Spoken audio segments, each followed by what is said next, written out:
Hey guys, this one isn't going to be particularly long. We're just coming in to make a relatively simple point. Uh, and that point is this. Well, actually, before I make the point, I'm going to lead with a story. From an anecdote, if you will, of a past conversation that I had with a friend. We were discussing, I can't remember exactly what we were discussing, but we arrived at this point in our inquiry where we began to ask the question, is what we're talking about, the facts, the things that we're using or assuming as facts in our discussion, are these legitimate facts? Are they actual truth? Or are they just consensuses? So oftentimes humans think via mobilizing consensus assumptions about things, a consensus judgment about things, to reach conclusions, human useful conclusions. And this is not a very bad way of thinking. It gets a lot done. It's a very practical, utilitarian way of thinking. It renders results in the real world and in the social world and in the material world. And it does seem to prove, because these assumptions seem to render effective results, that of course does not prove that the assumptions are true. But regardless, I would encourage anyone who is seriously considering any issue and is engaging in reasoning via the mobilization of facts, apparent facts, to render conclusions, human useful conclusions. I would challenge those that perhaps like to indulge in that kind of thinking, or those that value that form of thinking. I guess, I would challenge you to question whether the assumptions you're mobilizing and the apparent facts you're mobilizing to render human useful conclusions.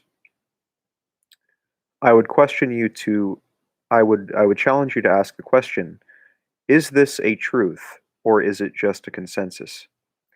Because oftentimes we will reason via consensus, and we will take the word of experts and credible people, and via a process of credibility transference, we will transfer credibility from a person taking a position to the position itself.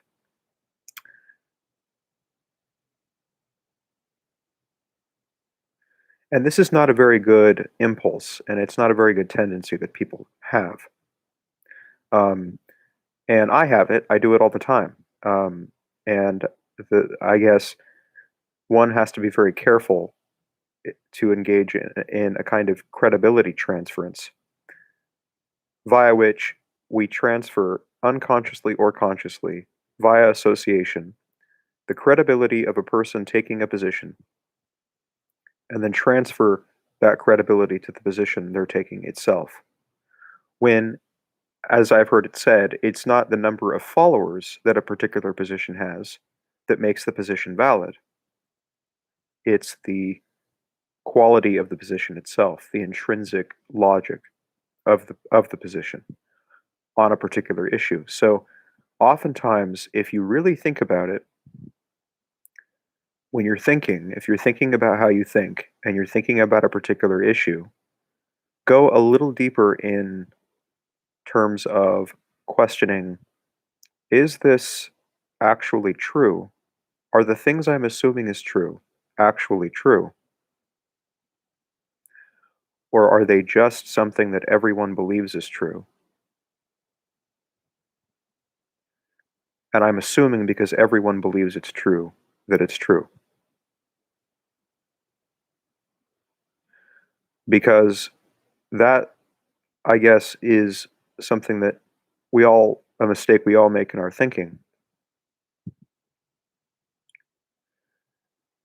in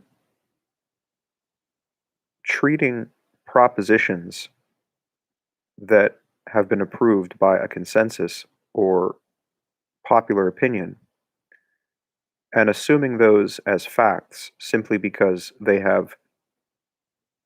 they're backed by popular opinion or they have credibility because they're associated with a person with credibility. Even experts can be wrong at times, and it's much less likely for them to be wrong on things they know about. I mean, but regardless, we have to be very careful about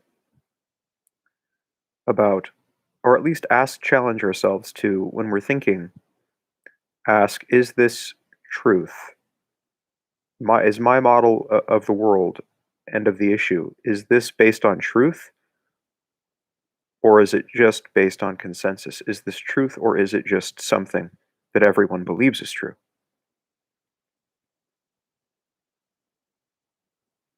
Is it a truth or is it a consensus?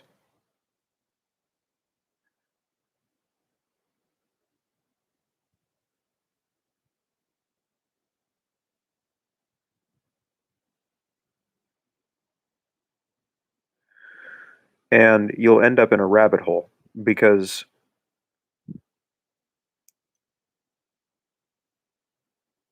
it's very difficult at times to distinguish between what is really true and what is just a consensus on some issue. So that's really the only point that I wanted to make in this one.